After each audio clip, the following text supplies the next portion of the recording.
You're watching the Mexican Grand Prix, and the tension is sky high. Two of the fiercest competitors on the grid, Max Verstappen and Lando Norris, are locked in a heated battle. Verstappen, known for his fearless racing style, isn't backing down. But what unfolds next leaves the entire racing world stunned. In a single race, Verstappen receives not one but two 10-second penalties for his moves, penalties severe enough to change the course of the championship fight. What makes this even more controversial is that these rulings were handled by John Herbert, a steward with a history of clashes with Max. Was this just a case of strict enforcement, or did personal bias play a part? The penalties stirred up debate not just among fans but also among drivers and experts. Even Lando Norris, the other driver involved in the incidents, chimed in with his perspective. But beyond the penalties lies a bigger question: could this incident mark a turning point in the way Formula One stewards officiate races? In this video, we dive into everything that went down on the track, explore the fallout from these penalties, and discuss whether stricter regulations will change the dynamics of racing moving forward. Stick with us till the end, because there are major insights into the future of Formula One that you won't want to miss. The race in Mexico was meant to be just another chapter in Verstappen's remarkable season, but things didn't go as planned. It wasn't the first time the Dutchman found himself at the center of controversy, and it likely won't be the last. At turn 4, Verstappen and Norris went wheel to wheel, with Max defending hard. But the stewards decided his defense was too aggressive, awarding him the first 10-second penalty. Later in the race, another close encounter at turn 8 earned him a second 10-second penalty, leaving Verstappen and his team furious. Red Bull's frustration was understandable, especially since John Herbert, who handled the stewarding, had a history of clashing with Max, raising suspicions of bias. Christian Horner, the Red Bull team principal, openly criticized the penalties, claiming they were unnecessarily harsh. Meanwhile, Lando Norris weighed in, offering his perspective on the incidents and hinting that Verstappen might need to rethink his racing style. Despite the penalties, Max didn't let up. He continued to fight back, embodying the fearless spirit that has made him one of the most exciting drivers in Formula One. But with each aggressive maneuver, questions arose: is Verstappen crossing the line between hard racing and reckless behavior? And more importantly, is Formula One trying to send a message by clamping down on aggressive drivers? This incident not only affected Max's race but could have broader implications for how drivers approach wheel-to-wheel battles. Could the FIA's stricter enforcement force racers to be more cautious? Or will drivers like Verstappen continue to push boundaries, regardless of the consequences? As the season progresses, the tension between freedom to race and strict regulation will likely shape the way Formula One evolves. Verstappen's penalties in Mexico left many questioning whether the rules were being applied consistently. While Max is no stranger to controversy, the fact that both incidents earned him two separate 10-second penalties felt excessive to many, including his team principal, Christian Horner. According to Horner, the decision was influenced by Verstappen's history of aggressive racing, not just the incidents in Mexico. He argued that the stewards might have wanted to make an example of Max, pushing him to adjust his behavior on the track. Adding to the frustration was the inconsistency compared to recent races. In Austin, George Russell made contact with Valtteri Bottas in a similar scenario but was only handed a 5-second penalty. This disparity left Red Bull questioning whether the FIA had a clear framework for handling penalties, or if certain drivers were treated differently based on who was involved. The stakes only get higher as the season nears its conclusion, and such penalties can have massive implications not just for drivers but also for constructors fighting for crucial points. Verstappen himself seemed frustrated but composed after the race. When asked about the penalties, he acknowledged that while the 20-second loss stung, it wasn't something he planned to dwell on. "I'm not going to cry about it," he stated bluntly. Instead, Max identified the bigger issue: Red Bull's lack of pace during the race. "We were just too slow today," he admitted, explaining that the team's performance on both the medium and hard tires wasn't enough to keep him out of tricky situations.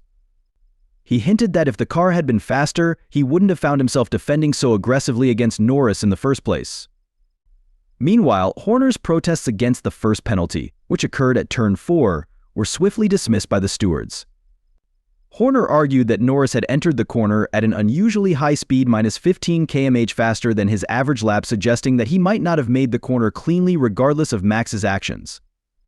Yet, the FIA was not convinced and handed Verstappen an additional 2 points on his super license, bringing his total to 6. It was a clear signal that the governing body intended to enforce stricter standards going forward, even if that meant penalizing some of the sport's top drivers. Despite Red Bull's frustrations, the penalties revealed a bigger issue that has been simmering under the surface: inconsistency in stewarding across different races. In Austin, where Verstappen displayed similarly aggressive tactics, the response from the stewards was noticeably more lenient. This time in Mexico, however, the penalties came down hard, leaving the team to wonder if the officials were trying to send a stronger message. The FIA's ruling added 2 points to Verstappen's super license, a move that sparked even more controversy. Many began speculating that the FIA had deliberately chosen to tighten the reins on Max, considering his history of towing the line between hard racing and reckless behavior. While the penalties may have been legally justified, some within the paddock, including Red Bull's own Helmut Marko, believed they were harsh and disproportionate.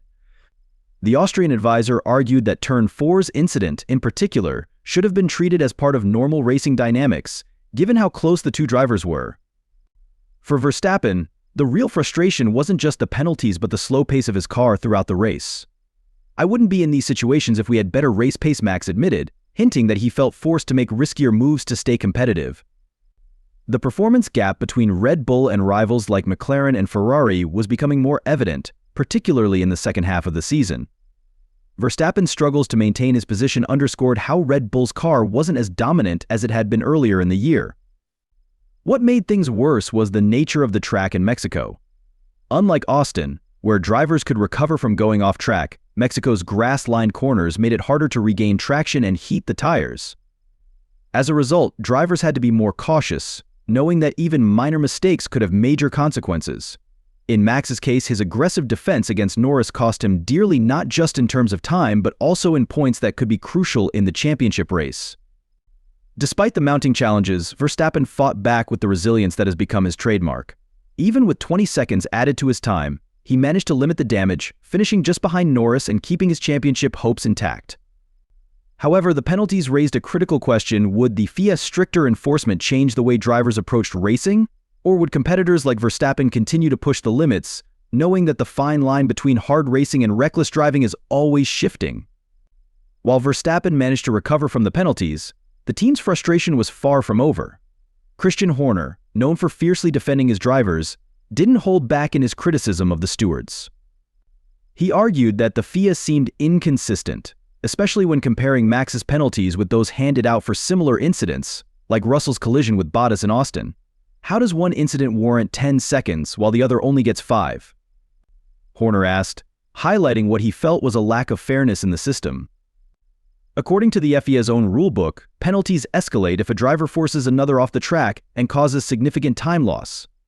This interpretation worked against Verstappen in Mexico, where Norris was pushed wide and lost ground. Still, Horner insisted that the penalties were excessive. He believed the stewards wanted to make an example of Verstappen, possibly as a reaction to recent criticism about lenient rulings. Even though the appeal was denied, Red Bull was determined to take this up with the FIA, hoping for more clarity on how penalties are assigned. The frustration wasn't just about Mexico, it was about what these rulings meant for future races. Would drivers now hesitate before engaging in aggressive battles, fearing severe penalties? Or would the inconsistency in stewarding lead to even more confusion and complaints from teams? To make things worse for Verstappen, the 2-point addition to his super license increased his total to 6. While it didn't immediately put him at risk of suspension, it was a reminder that drivers need to tread carefully, especially with more races left in the season. Meanwhile, Norris acknowledged that Verstappen's defensive moves were on the edge of fair racing, but he was quick to add that they were part of what makes competing against Max so challenging. "He always pushes things to the limit," Norris said. "But that's what makes him one of the best. Still, there's a line, and today he crossed it for Norris." The penalties were not surprising, they were an inevitable consequence of Verstappen's racing style. But the real question was whether the FIA's stricter enforcement would genuinely change anything. Would Verstappen adjust his tactics, or would he continue racing the only way he knows, on the edge, with no room for compromise? As the dust settled after the race, discussions about Verstappen's penalties dominated the paddock. Red Bull wasn't alone in questioning the FIA's stricter approach. Helmut Marko, an influential figure within the team, voiced his concerns. Speaking to Sky Sports Germany, Marko criticized the stewards for being too harsh, especially regarding the incident at Turn 4. "Racing is meant to be tough," he said, implying that Max's actions were within the spirit of the sport. Marco even suggested that the penalties were an overreaction to what had happened in Austin, where similar moves went largely unpunished. Still, Verstappen's aggressive style has long been a topic of debate in Formula One.